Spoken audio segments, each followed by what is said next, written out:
بسم اللہ الرحمن الرحیم۔ السلام علیکم۔ کل سپریم کورٹ آف پاکستان کے اندر پی ٹی آئی کی جو مخصوص نشستوں کا جو کیس ہے اس کی سماعت کی گئی۔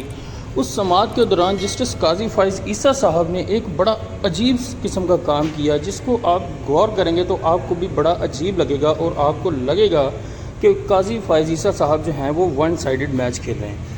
پی ٹی آئی کے وکیل نے قاضی فائز عیسیٰ صاحب کو قانون کے مطابق سمجھانے کی کوشش کی کہ مخصوص نشستوں کا پروسیجر کیا ہوتا ہے، لیکن اس کے جواب میں قاضی فائز عیسیٰ صاحب نے ایک بھی قانونی بات نہیں کی، بلکہ ادھر ادھر کی مثالوں کے ساتھ جو ہے وہ وکیل کو مطمئن کرنے کی کوشش کی۔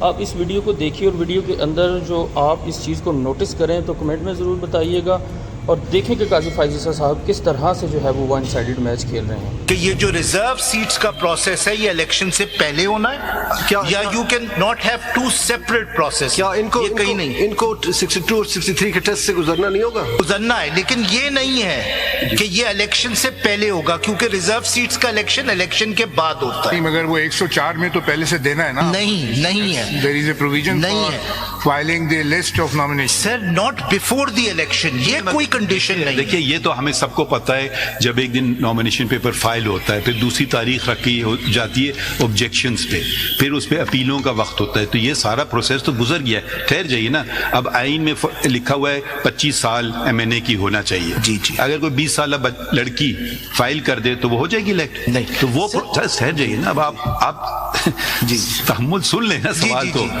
اگر آپ کہتے ہیں یہ پروسیس بعد میں ہونا ہے تو وہ جو پروویژن جو ہیں وہ تو پھر ان کے بے معنی ہو جائیں گے۔ نہیں سر، میں یہ نہیں کہہ رہا۔ آپ ذرا پوری بات سن لیں نا۔ جی تو یہ کیونکہ 3 دن میں سب کچھ کرنا ہوگا نا، تو ممکن ہی نہیں ہے۔ نہیں سر، میں یہ نہیں کہہ رہا۔ ابھی آپ تھوڑا سا سن لیجئے نا۔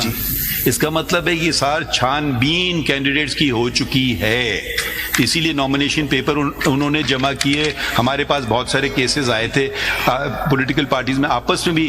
آپ میں بات نہیں کروں گا کہ آپ نے یہ کرنا ہے۔ نہیں سر، آپ پلیز۔ نہیں sorry, this is most disporting and disrespectful. میری غلطی ہے سر، میری غلطی۔ ہم تو یہ کچھ نہیں کرتے۔ نہیں، میری غلطی ہے سر، پلیز۔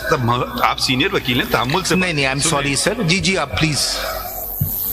اگر تو یہ نامینیشن کی جو چھان بین کا جو پروسیس ہے یہ تو پہلے دیے جاتے ہیں۔ اس کا ایک مقصد تو یہ بھی ہوتا ہے کہ ہو سکتا ہے انٹر پارٹی بھی ان کے آپس میں، زیادہ تر جنگیں جو ہوتی ہیں وہ باہر والے نہیں ہوتے ہیں، وہ آپس والے کرتے ہیں۔ میرا حق ہے، وہ آپس میں ایک دوسرے کو ہٹانا چاہتے ہیں یا اپنا نمبر اوپر کرنا چاہتے ہیں لسٹ پہ کہ ان کا زیادہ چانسز ہوں۔ تو اگر وہ پورے اترتا نہیں، جیسے مائی لارڈ نے کہا 62 اور 63 کی پروویژنز یا ادر جو ایج کی پروویژنز ہیں یا کوئی اور پروویژن پوری نہیں اترتی، تو وہ پروسیس سارا ہو چکا ہوتا ہے، اب لسٹ میچور ہو کے آ چکی ہوتی ہے۔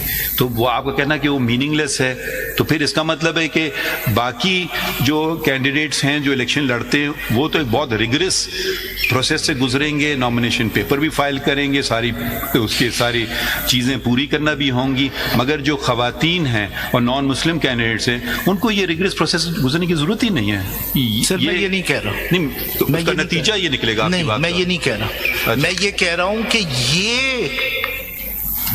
اس پروسیس کو جنرل الیکشن سے پہلے ہونا کانسٹیٹیوشن میں نہیں لکھا ہوا ہے۔ That is my point. Constitution میں لکھا ہے ان اکارڈنس ود لا۔